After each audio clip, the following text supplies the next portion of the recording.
नमस्कार जी, उत्तर प्रदेश उत्तराखंड देख रहे हैं आप। आपके साथ मैं हूं दिव्या तिवारी। खबरों की शुरुआत करेंगे बड़ी खबर के साथ। आगरा से खबर है। आगरा में सीएम योगी का बड़ा बयान देखने को मिला है। सनातन समाज को बंटना नहीं है। अगर आप बटेंगे तो कटेंगे और एक रहेंगे तो नेक रहेंगे। हिंदू समाज को एकजुट रहना है। बांग्लादेश के हालात आप जानते हैं। वीर दुर्गादास राठौर की प्रतिमा के अनावरण के लिए पहुंचे थे मुख्यमंत्री। और आगरा के दौरे पर इस दौरान क्या कहा है मुख्यमंत्री ने, सुनवा देते हैं आपको। है ना, बांग्लादेश में देख रहे हो ना, तो वो गलतियां यहां नहीं होनी चाहिए। बटेंगे तो कटेंगे, एक रहेंगे तो नेक। रघुवंशी जुड़ गए हैं। विशाल, आगरा के दौरे पर थे मुख्यमंत्री, लेकिन सनातन धर्म को एकजुट रखने के लिए, हिंदू समाज को एकजुट करने के लिए उन्होंने अपील भी की है, मैसेज दिया है।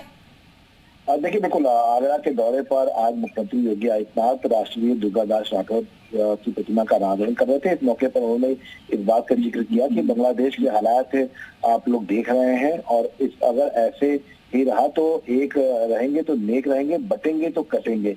तो इस तरह की स्थिति, बांग्लादेश जैसी स्थितियां ना हो, इसके लिए एक रहना बेहद जरूरी है। और चूंकि लगातार इस तरह से सीएम योगी आदित्यनाथ बांग्लादेश के हालातों पर पहले बोलते रहे, तो ऐसे में एक बार फिर से आगरा में उन्होंने इस तरह की बात जो है वो कही है। आगरा में आज वो राष्ट्रवीर दुर्गादास राठौर जी की प्रतिमा का अनावरण करने पहुंचे थे और उसी दौरान उन्होंने मंच से इस तरह की बात कही है।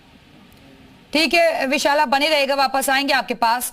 और कांग्रेस प्रवक्ता अंशु अवस्थी जी इस वक्त हमारे साथ जुड़ गए हैं। अंशु जी, आगरा में जो मुख्यमंत्री जी की तरफ से बयान दिया गया है, सनातन समाज को बंटना नहीं है, एकजुट रहना है, हिंदू समाज को एकजुट रहना है, उस पर आपका रिएक्शन?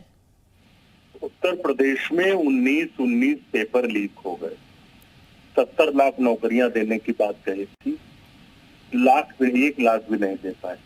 किसका नुकसान हुआ? हिंदुओं का तो हुआ। उत्तर प्रदेश में दलितों पर सबसे ज्यादा अत्याचार हो रहा है। जाति जनगणना पर योगी आदित्यनाथ जी जो कभी चिट्ठी लिखा करते थे केंद्र को, जब कांग्रेस की सरकार थी, आज साफ सूंघ गया है, आवाज नहीं निकलती। किसके हित की बात हो रही? हिंदू समाज की हित हो रही। तो मुख्यमंत्री जी उत्तर प्रदेश तो संभाल नहीं पा रहे। यहाँ अपराध, भ्रष्टाचार सब चरम पर है और बांग्लादेश, पाकिस्तान, अमेरिका इनकी सबकी बातें कर रहे हैं, क्योंकि बीजेपी के पास कोई विजन नहीं है। इस प्रदेश को कैसे आगे ले जाया जाए, कैसे नस्ल माफियाओं से पीछा छुड़ाया जाए, कैसे अपराधियों से छुड़ाया जाए। अंशु जी, बांग्लादेश के हालात का वो जिक्र कर रहे हैं ना, निंदा कीजिए ना उन घटनाओं की। हिंदुओं के साथ वहां क्या हो रहा है? मैं क्या कह रहा हूँ आपसे, हम लोग तो निंदा कर ही रहे हैं, हम लोग तो कह ही रहे हैं कि गलत हो रहा। और सबसे पहले इस मुद्दे को अगर किसी ने संसद के अंदर उठाया तो राहुल गांधी जी ने उठाया। उन्होंने कहा बांग्लादेश में जो अत्याचार हो रहा, सरकार उस पर अपना स्टैंड साफ करे। बीजेपी सरकार ने उसमें 10 दिन लगा दिए, तब तक कितना वहां अत्याचार हो गया। जो तमाम बांग्लादेश से आए शरणार्थी जो भारत के बॉर्डर पे जो हिंदू हैं खड़े हैं, भारत सरकार उनको आने नहीं दे रही। हम तो मांग कर रहे हैं, योगी आदित्यनाथ जी क्यों नहीं मांग कर रहे हैं केंद्र सरकार से? ठीक है, जो बांग्लादेश। अंशु जी आप बने रहेगा। अनिला सिंह जी भी हमारे साथ जुड़ गई हैं, आपके सवालों का जवाब वो दे देंगे, बीजेपी प्रवक्ता है। अनिला जी, आप लोग बांग्लादेश का मुद्दा उठा रहे हैं, लेकिन कांग्रेस के प्रवक्ता अंशु अवस्थी जी कह रहे हैं कि हम तो बहुत पहले से ही मांग कर रहे हैं। इसमें नया क्या है? आज जन्माष्टमी का पावन दिवस है। आपको और आपके सभी दर्शकों को ढेर सारी शुभकामनाएं। अब भगवान श्री कृष्ण का संदेश हमें आज के दिन तो कम से कम याद कर लेना चाहिए कि उन्होंने क्या सबक हमें सिखाया है। कांग्रेस पार्टी को तो कोई मतलब होता नहीं, भारत और भारतीय संस्कृति से दूर दूर तक इनका कोई नाता रिश्ता नहीं है।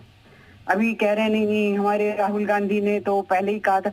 अरे वो राजनीतिक दल है 1947 से लेकर अब तक, और 1947 से पहले का भी अगर आप इतिहास उठा लेंगे, जो ये अंग्रेजों की बनाई हुई पार्टी है ना, किस प्रकार हिंदुओं के साथ इन्होंने निरंतर धोखा दिया है, निरंतर कत्ल हुए हैं हिंदुओं के कांग्रेस पार्टी की वजह से।